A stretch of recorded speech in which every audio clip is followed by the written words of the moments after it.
Movie शुरू होती है तो हम अमेज़न नदी का सीन देखते हैं। उधर एक बोट में एक शिकारी होता है, वो किसी से मदद मांग रहा होता है। उस बोट के भी अलग अलग हिस्से हो जाते हैं। वो शिकारी बोट के बिल्कुल टॉप पर आ चुका था, लेकिन जब उसे कहीं से मदद नहीं मिलती तो वो उसे साइड कर लेता है, खुद को मार डालता है। अब सीन यहाँ से शिफ्ट होता है एक होटल की तरफ। वहाँ पर एक लड़की टेरी और एक डॉक्टर रह रहे थे, जिनको डॉक्यूमेंट्री बनाने का भी काफी शौक था। वो अमेज़न के होटल में इसलिए आए थे क्योंकि उन्हें अमेज़न पर डॉक्यूमेंट्री बनानी थी। वहाँ पर एक अजीबोगरीब सा कबीला रहता था और डॉक्टर को उस कबीले में काफी इंटरेस्ट था। टेरी और डॉक्टर की टीम में और भी लोग थे, यानी एक फोटोग्राफर।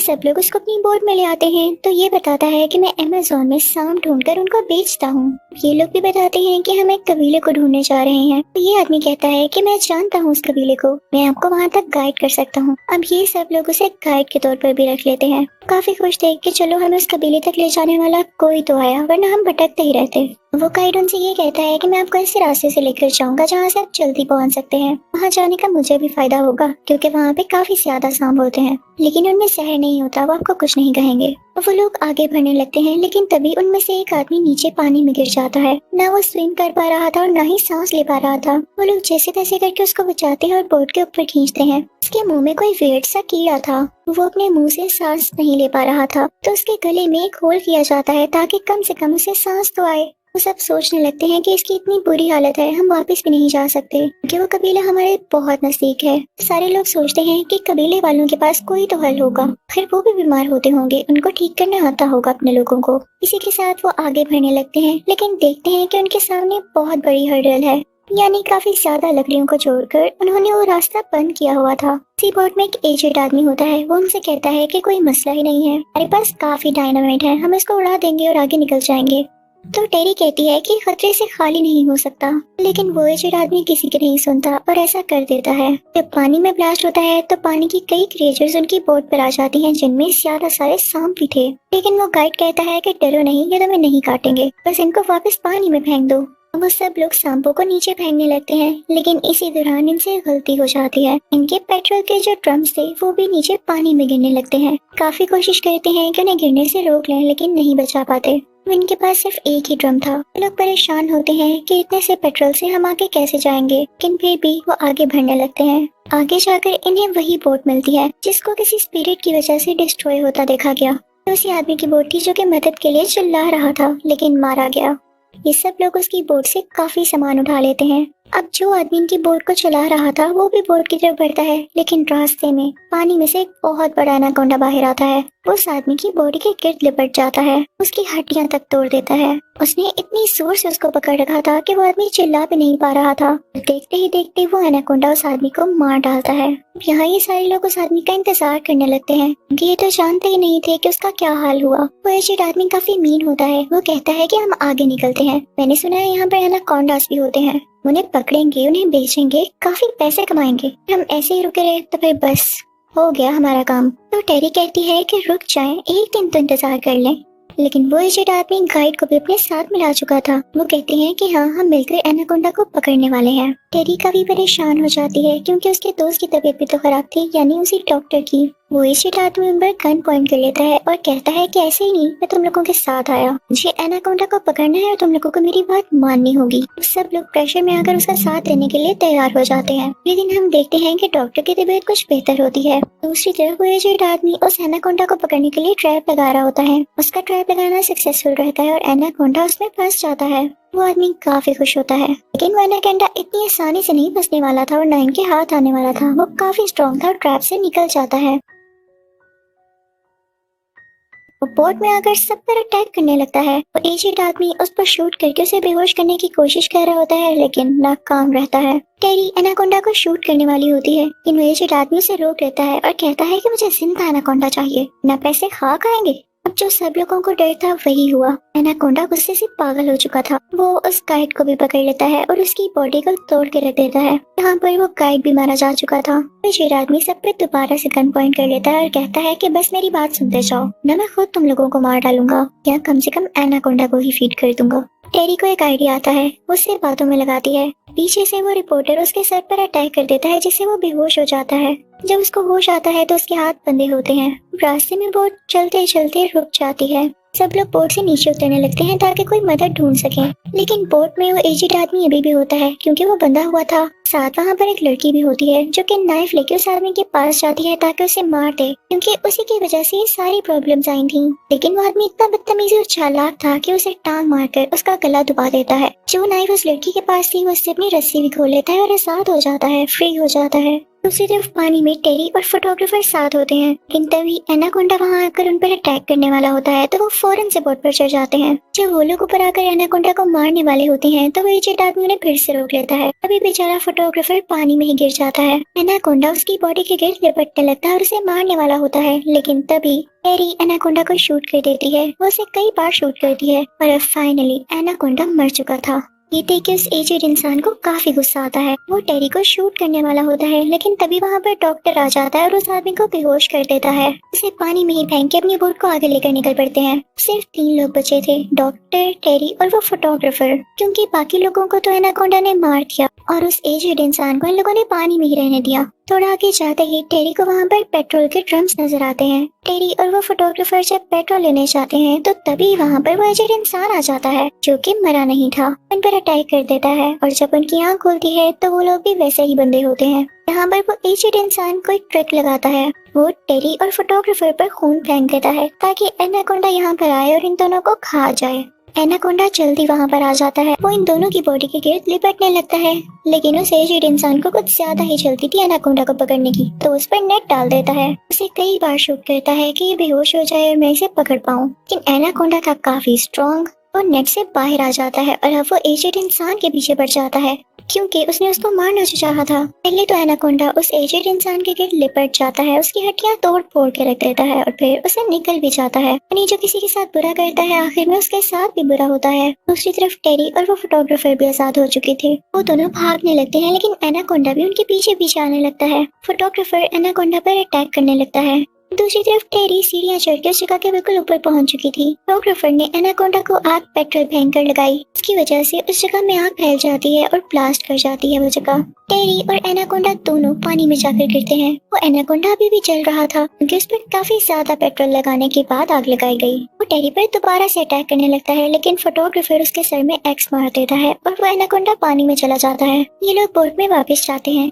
तक डॉक्टर की हालत भी काफी बेहतर हो चुकी थी और ये तीनों उसी कबीले की तरफ बढ़ते हैं। यहाँ पर वो अपनी डॉक्यूमेंट्री बनाते हैं जिस काम के लिए वो बेसिकली आए थे। इसी के साथ एनाकोंडा पार्ट 1 यहीं एंड होता है। अब मैं आपको एक्सप्लेन करूंगी एनाकोंडा पार्ट 2।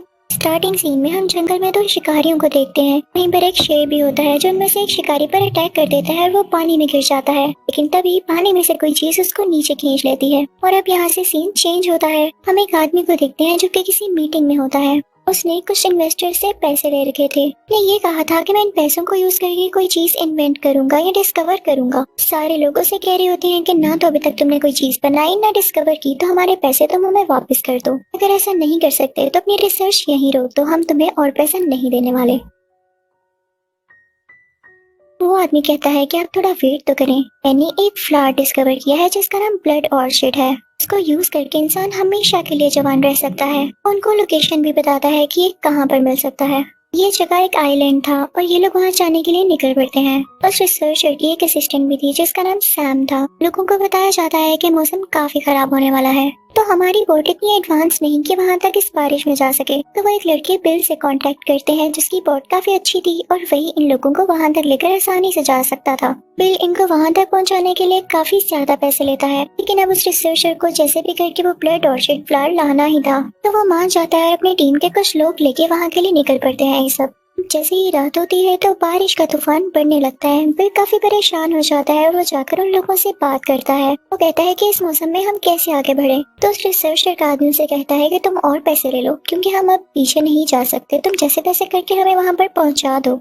तो बिल को ये बात माननी पड़ती है क्योंकि वो पहले भी इतने पैसे ले चुका था, अब वो वापस जाता भी कैसे। खैर अब वो आगे बढ़ने लगते हैं, लेकिन जैसे ही सुबह होती है तो उनकी बोट भी खराब होना शुरू हो जाती है। वो मूव ही नहीं कर रही थी। वो चलते चलते ऐसी जगह पर पहुंच जाते हैं जहाँ से आबशार बह रहा था। यानी उनकी बोट अब पानी में बहती बहती नीचे गिरने वाली थी। जिसका डर था वही होता है, बोट वहाँ से नीचे गिर जाती है। बोट पूरी तरह से टूट चुकी थी, उसमें मौजूद सामान भी बिखर चुका था।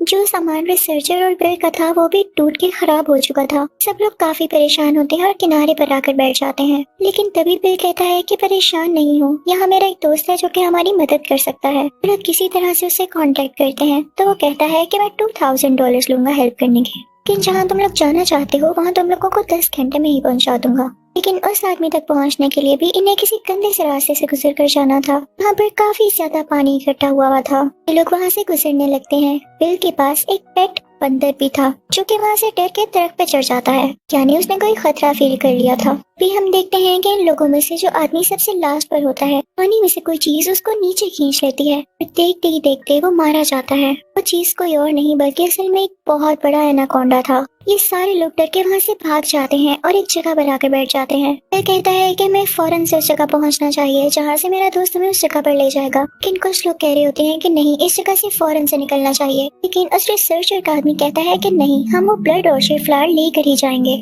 वो लोग आगे बढ़ने लगते हैं और तभी बिल नोटिस करता है कि किसी आदमी की बैक यानी कमर पे कोई कीड़े हैं। वो इनफैक्ट लीचीज थी जो कि उसका खून पी रही थी। बिल उन लीचीज को उसके जिस्म से अलहदा करता है। जब वो आदमी अपने शूज वापस पहनने लगता है तो उनमें कोई स्पाइडर होता है। तो बिल का साथी उसे बताता है कि अगर मैं टाइम पर ना देखता तो ये स्पाइडर तुम्हें काट लेता और तुम मर चुके होते। रिसर्चर का साथी उसे अपने साथ रख लेता है किसी एक्सपेरिमेंट के लिए और लोगों को दिखाने के लिए कि देखो मैं पॉइजनस स्पाइडर लाया हूँ। में सीन दूसरी तरफ का दिखाया जाता है, यानी वो आदमी जो बिल का दोस्त था और इन लोगों को वहाँ तक पहुँचाने के लिए मदद करने वाला था, को पानी से कुछ आवाज आने लगती है। वो देखता है तो वहाँ एनाकोंडा होता है। वो बिल के दोस्त को पूरी तरह से मार देता है और उसकी बोट भी तबाह हो जाती है। उसकी बोट तबाह होने से एक बहुत बड़ा ब्लास्ट होता है। बिल वहाँ से उठता हुआ धुआं देख लेता है और वो समझ जाता है कि क्या हुआ। जब वो सारे लोग उधर पहुँचते हैं तो बोट तबाह हुई भी होती है और बिल का दोस्त भी मारा जा चुका था, यानी उनकी लास्ट होप भी अब खत्म हो चुकी थी। ये लोग उस तबाह हुई बोट में से कुछ जरूरी सामान उठा लेते हैं जो कि कुछ ठीक था।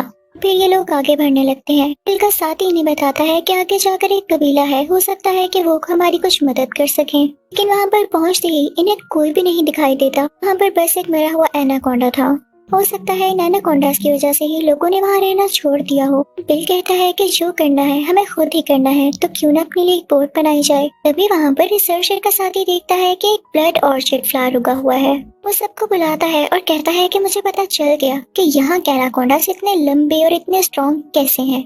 उनको जितना भी मार लो ये मरते ही नहीं। मुझे लगता है कि ब्लड ऑर्चिड फ्लावर्स खाते हैं। उन सब से कहता है कि यहाँ पर ऐसे और फूल भी होंगे और हमें ढूंढने चाहिए। तो बाकी सब कहते हैं कि हाँ फूल तो होंगे लेकिन उनसे ज्यादा एनाकोंडास होंगे। तुम क्या चाहते हो हम सब मारे जाएं? वो उनको फोर्स करता है और एक बोट बनाता है।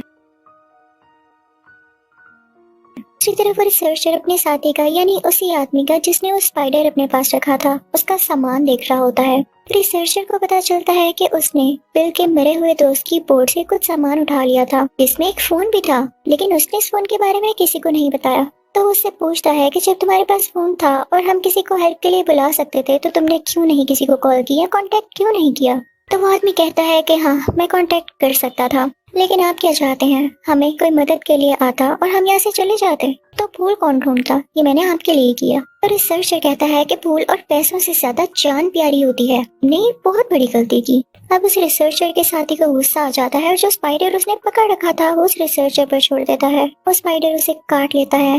रिसर्चर को कुछ होने लगता है। वो सब लोग वहाँ से निकलने वाले होते हैं लेकिन रिसर्चर अभी तक नहीं पहुँचा था। तो उसकी असिस्टेंट सैम उसे बुलाने के लिए जाती है लेकिन देखती है कि वो पैरालाइज्ड है। वो गुस्से में बाहर जाती है और कहती है कि ऐसा हाल उसका किसने किया है। उतनी देर में वहाँ पीछे एनाकोंडा आ जाता है जो कि उस रिसर्चर को निगल लेता है और अब वो रिसर्चर मारा जा चुका था। दूसरी तरफ उस रिसर्चर का साथी यानी वही बुरा लड़का जिसने रिसर्चर को स्पाइडर से पैरालाइज किया, वो नई बोट में बैठकर चल पड़ता है इन सब लोगों को यहाँ छोड़कर। सैम कहती है कि हम नई बोट भी नहीं बना सकते क्योंकि हमारे पास सामान नहीं। हम जंगल के रास्ते वहाँ तक जाते हैं क्योंकि वो बुरा लड़का ब्लू ऑर्चिड फ्लावर लेने ही गया है। वो बुरा लड़का अपनी टीम से कांटेक्ट करने लगता है और उनको बताता है कि हमारी बोट नीचे गिर गई थी, जिसके बाद मैंने किसी को नहीं देखा और मैं अकेला सर्वाइवर हूँ। शायद चाहता था कि वही वो ब्लड ऑर्चिड फ्लावर ढूंढे और अपना क्रेडिट लेकर अपनी टीम के पास चला जाए, लेकिन इतने में ही एनाकोंडा उस पर अटैक करके उसे पानी के अंदर खींच लेता है। दूसरी तरफ जंगल में जब बाकी लोग जा रहे होते हैं तो वहाँ उन्हें एनाकोंडा मिलता है। वो एनाकोंडा सब पर अटैक करने लगता है। अब जब वो सैम की तरफ बढ़ता है तो सैम उसका सर काट डालती है। जंगल एनाकोंडा से भरा पड़ा था। वहाँ पर एक और एनाकोंडा आता है और उनमें से एक आदमी को चक्कर लेता है। उसे निकलने ही वाला होता है कि बिल ये देख लेता है और फौरन से जाकर एनाकोंडा के सिर पर वार करता है। इसकी वजह से एनाकोंडा मर जाता है और उस आदमी को छोड़ देता है। ये भी एक मिरेकल था, वरना वो आदमी इस एनाकोंडा के हाथों मारा जाता। तो वो बुरा लड़का भी जैसे तैसे करके उसी का पहुंच जाता है जहाँ पर बहुत सारे ब्लड ऑर्चिड फ्लावर्स थे। बाकी लोग भी जैसे तैसे करके जंगल से होते हुए वहाँ तक पहुँच जाते हैं। ये सब लोग उस बुरे लड़के की बोट को यूज करके वापस जाने वाले थे, लेकिन उस लड़के को ये फील हो जाता है और वो वापस आता है। सब पर गन पॉइंट कर लेता है।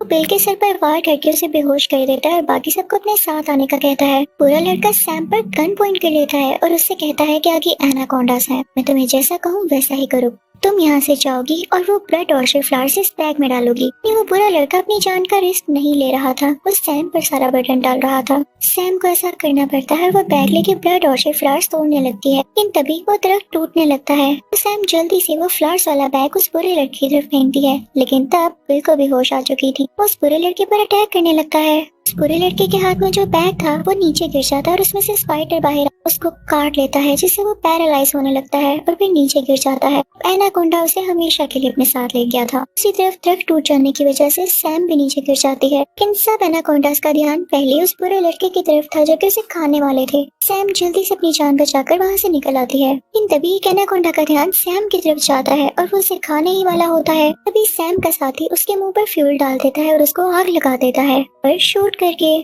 पर बहुत बड़ा ब्लास्ट होता है। वो सारी जगह टूटने लगती है, वहाँ की मिट्टी में क्रैक्स आने लगते हैं और वो नीचे धंसने लगती है। सारे एनाकोंडास भी उसके अंदर धंसने लगते हैं और उनके ऊपर मिट्टी आकर गिरती है। यानी सारे एनाकोंडास अब मारे जा चुके थे। ये लोग ऊपर की तरफ थे तो ये लोग वो बोट लेके वहाँ से निकल आते हैं। ये लोग सेफ थे क्योंकि कोई एनाकोंडा नहीं बचा था। लोग सोचते हैं कि कुछ भी हो जाए हम हिम्मत करके वापस अपने घरों को जाएंगे। और इसी के साथ एनाकोंडा पार्ट 2 भी